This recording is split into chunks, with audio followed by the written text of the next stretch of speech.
ব্রাহ্মণবাড়িয়ার নবীনগর বাঙ্গারা বাজার যেন দখলদারের স্বর্গরাজ্যে পরিণত হয়েছে। মাত্র এক বছর আগে সড়ক ও জনপথের কঠোর অভিযানে বাজারটির অবৈধ স্থাপনা উচ্ছেদ করা হলেও আবারও সেই একই জায়গায় দোকানপাট গড়ে তোলা হয়েছে। নবীনগর থেকে দেলোয়ার হোসেনের পাঠানো তথ্য ও চিত্রে বিস্তারিত। গত বছর সড়ক ও জনপথের আবেদনের প্রেক্ষিতে জেলা প্রশাসকের নির্দেশে তৎকালীন নির্বাহী ম্যাজিস্ট্রেট ইউএনও তানভীর ফরাদ শামীমের নেতৃত্বে পুলিশ ও র্যাবের যৌথ অভিযানে নবীনগর বাঙ্গরা বাজারের অবৈধ স্থাপনাগুলো গুড়িয়ে দিয়েছিল। তখন মনে করা হয়েছিল জনদুর্ভোগের অবসান ঘটবে, তবে বাস্তবে তার উল্টো চিত্র। রাতের আধারে আবারও নতুন করে গড়ে উঠেছে শত শত দোকান। কোটি টাকার লেনদেনের মাধ্যমে বাজারটি আবারও দখল বাণিজ্যের কেন্দ্রে পরিণত হয়েছে।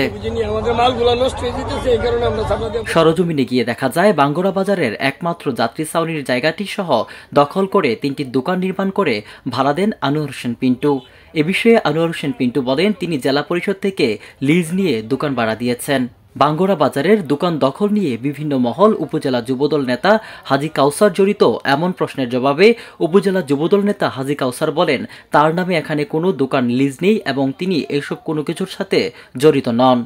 কুচিক্রি মহল এবং আমার রাজনৈতিক প্রতিপক্ষ আমাকে রাজনৈতিকভাবে হেয়পূর্ণ করার জন্য আমার বিরুদ্ধে মিথ্যা প্রচারণা চালাচ্ছে। আমার বিরুদ্ধে যদি এই ধরনের মিথ্যা প্রচারণা কোনো প্রমাণ পাওয়া যায়, আমাকে যেই শাস্তি দিবে আমি তা মাথা পেতে নেব। এ বিষয়ে দোকান মালিকরা বলেন, তারা গত প্রায় এক বছর আগে দোকান কৌটা নির্মাণ করেছিলেন, কিন্তু হঠাৎ দোকান ভেঙে ফেলাতে নিঃস্ব হয়ে গেছে, পরিবার নিয়ে পথে বসে যাচ্ছেন। তাই কোনো রকমে ছাপড়াঘর তুলে দোকানদারি করছেন। সামনে ঈদ, পরিবারের সদস্যদের মুখে দুমুঠো খাবার তুলে দিতে সরকার যখন চাইবে তারা জায়গা ছেড়ে দিবে।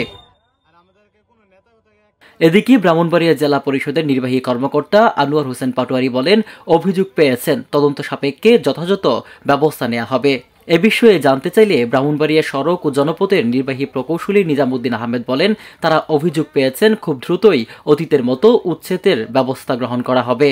এ বিষয়ে উপজেলা নির্বাহী অফিসার রাজীব চৌধুরী বলেন, জায়গাটি সড়ক ও জনপথ উচ্ছেদের জন্য কর্তৃপক্ষের নিকট আবেদন করলে যথাযথ ব্যবস্থা নেওয়া হবে। নবীনগর থেকে মোহাম্মদ দেলোয়ার হোসেনের রিপোর্ট, আমার বার্তা ডিজিটাল।